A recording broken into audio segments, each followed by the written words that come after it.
أما بعد فأعوذ بالله من الشيطان الرجيم بسم الله الرحمن الرحيم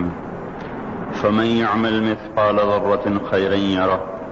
ومن يعمل مثقال ذرة شرا يره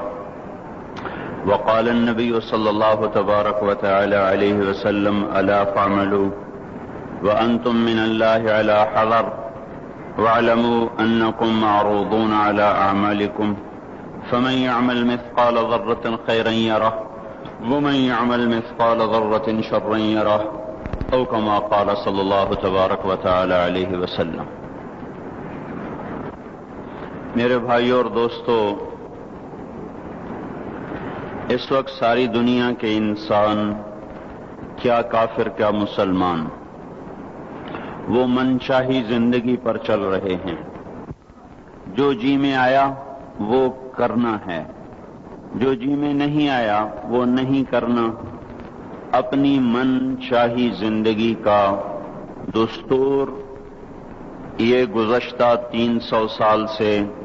باطل کی محنت ہوتے ہوتے ہوتے وہ ہمیں اس وقت یہاں تک پہنچا چکے ہیں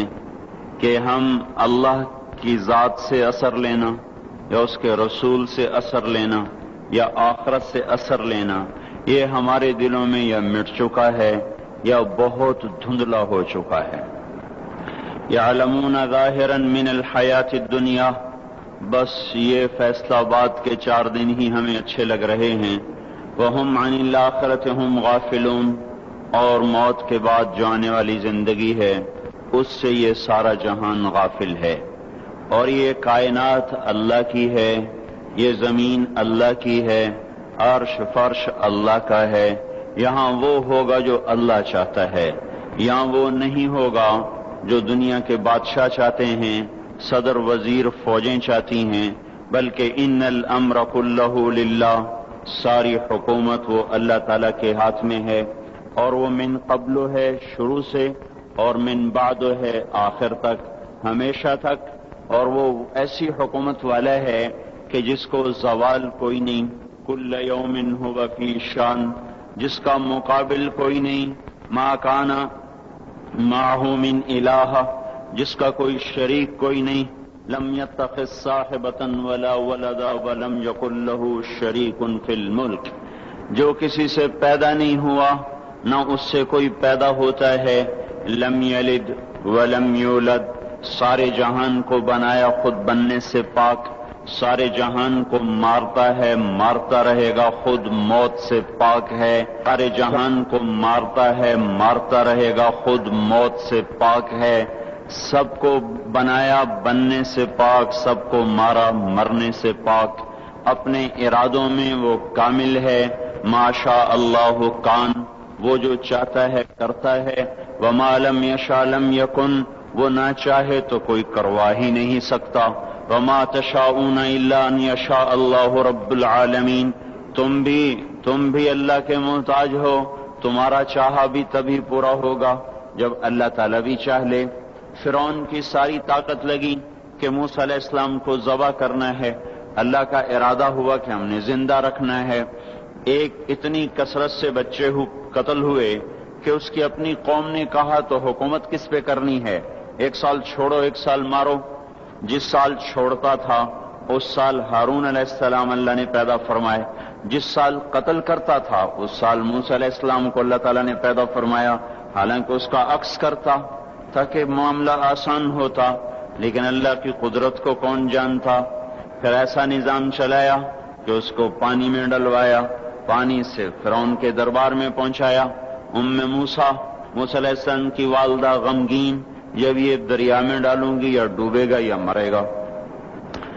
اور اس سے بچانا چاہتی ہوں تو اس موت میں جا رہا، تو اللہ تعالیٰ نے ارشاد فرمایا فَإِذَا خِفْتِ عَلَيْهِ فَأَلْقِيهِ فِي الْيَمِّ، اسے سمندر میں دریا میں ڈالو، وہ دریا اسے کہاں لے جائے گا، فَلْيُلْقِهِ الْيَمُّ بِالسَّاحِلِ، وہ دریا اسے ساحل پہ پھینکے گا، وہاں سے کیا ہوگا، یَأْخُذْهُ عَدُوٌّ لِّی،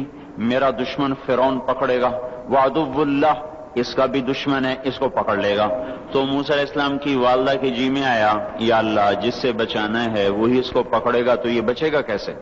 وہ تو اس کو دیکھتے ہی ذبح کرے گا۔ تو اللہ تعالیٰ نے ارشاد فرمایا لا تخافی ولا تحزنی، نہ اس کی موت کا غم کھا، نہ اس کی موت کا خوف کھا، نہ اس کی جدائی کا غم کھا، انا رادوہ الیک، تو دیکھے گی میں اسے واپس تیری گود میں لوٹاؤں گا، وجاعلوہ من المرسلین، تیری زندگی میں اسے رسول بنا دوں گا۔ یہ دونوں کام تو دیکھ کے مرے گی، اس سے پہلے نہیں مر سکتی۔ وہ فرعون کی گود میں جائے یا تپتی آگ میں گرے یا وہ طوفانی موجوں میں گرے، بچانا جب تیرے اللہ کا ارادہ ہو جاتا ہے تو کائنات کا ہر سبب پھر حفاظت میں استعمال ہوتا ہے، پھر وہ ہلاکت میں استعمال نہیں ہو سکتا۔ اور جب وہ ہلاکت کا ارادہ کرتا ہے تو حفاظت کے اسباب بھی موت کے لیے استعمال ہوتے ہیں۔ جب وہ عزت کا ارادہ کرتا ہے تو ذلت کے اسباب بھی عزت کا ذریعہ بنتے ہیں۔ جب وہ ذلیل کرنے کا ارادہ کرتا ہے تو عزت کے اسباب میں سے ذلت نکلنا شروع ہو جاتی ہے۔ جب محبتیں لاتا ہے تو نفرتوں میں سے محبتیں نکال کے دکھاتا ہے، جب نفرتیں لاتا ہے تو محبتوں کو نفرتوں میں بدل کے دکھاتا ہے۔ اس کائنات میں میرے بھائیوں حکومت اللہ تعالیٰ کی ہے، یہاں وہ ہوگا جو اللہ چاہتا ہے۔ ساری کی ساری نمرود کی طاقت استعمال ہوئی کہ ابراہیم کو آگ میں جلا دو اور اسے ڈال دو، اور لکڑیاں کٹھی ہوئیں، ڈھیر لگایا گیا اور ایسی آگ دہکی کہ اوپر سے اڑنے والا پرندہ بھی اس میں جا کے گر کے راکھ ہو جائے۔ اب ابراہیم علیہ السلام کو پھینکنے کا وقت آیا تو ان کو قریب جانے کا کون راستہ ہی کوئی نہیں۔ ابراہیم علیہ السلام سے کہنے لگے تو خود چلا جا، وہ کہنے لگے میں کیوں جاؤں، تم نے جلانا ہے پھینکو مجھے۔ اب پھینکنے کا طریقہ کوئی نہیں، قریب جائیں تو خود جلتے ہیں۔ شیطان نے ایک ہتھیار بنا کے دیا غلیل کی طرح، اس میں ڈال کے پھینکا، کپڑے اتارے، رسیوں سے باندھا، جب ہوا میں اڑے تو جبرائیل دائیں طرف آ گئے اور پانی کا فرشتہ بائیں طرف آ گیا، یوں جا رہے، درمیان میں ابراہیم علیہ السلام، ادھر جبرائیل، ادھر پانی کا فرشتہ، اور ابراہیم علیہ السلام خاموش بس اتنا کہہ رہے ہیں حسبی اللہ ونعم الوکیل، حسبی اللہ ونعم الوکیل، اس سے آگے کچھ نہیں بول رہے۔ اور ادھر پانی کا فرشتہ اس انتظار میں ہے کہ ابھی اللہ تعالیٰ فرمائے گا پانی ڈالو، آگ بجھاؤ۔ جبرائیل اس انتظار میں ہے کہ یہ مجھ سے کچھ کہیں تو میں آگے کروں۔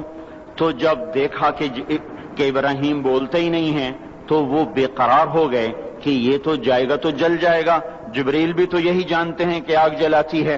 کہنے لگے ابراہیم آپ کو کوئی ضرورت کوئی نہیں، تو فرمایا اما الیک فلا، ضرورت ہے پر مجھے تیری کوئی ضرورت نہیں، اما الی اللہ فنعم، بے شک اللہ کا ضرور محتاج ہوں پر تیرا محتاج کوئی نہیں۔ جا رہے، جب جبرائیل سے بھی نظر ہٹ گئی اور پانی کے فرشتے سے بھی نظر ہٹ گئی تو اللہ تعالیٰ نے براہ راست آگ کو حکم دیا نار کونی بردن وسلام علی ابراہیم، اے آگ ٹھنڈی ہو جا سلامتی کے ساتھ میرے ابراہیم پر۔ تو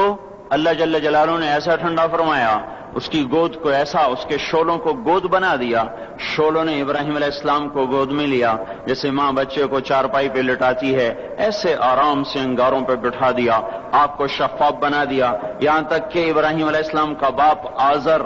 جو جانی دشمن اور قتل کے در پہ، جب اس کی نظر پڑی تو اس کی زبان سے بھی بے ساختہ نکلا نعم الرب ربک یا ابراہیم، اے ابراہیم تیرے رب کے کیا کہنے،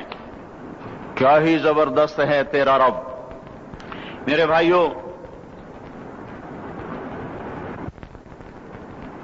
کائنات میں جو بھی شکل ہے،